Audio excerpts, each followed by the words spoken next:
यो कम्पाउन्ड जुन छ कम्पाउन्डलाई चाहिँ अलिकति फाल्टै बनायौं भने किनभने त्यो बनाउनुको कारण के छ भने प्रहरी चौकी हो 24 घण्टा खुल्ला राख्नुपर्छ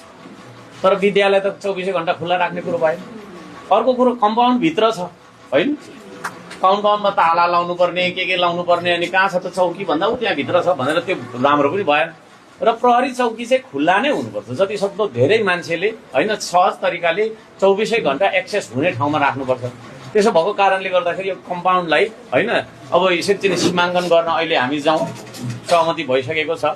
र यहाँहरुको माग हैन प्रहरी चौकी बन्नुपर्छ भन्ने कुरामा म सिरियस छु र म के प्रतिबद्धता जाहेर गर्छु भने यो आगामी तपाईको बजेटमा मेयर कोषबाट म 10 लाख रुपैयाँ पनि राख्दिन्छु है त्यो गर्नु र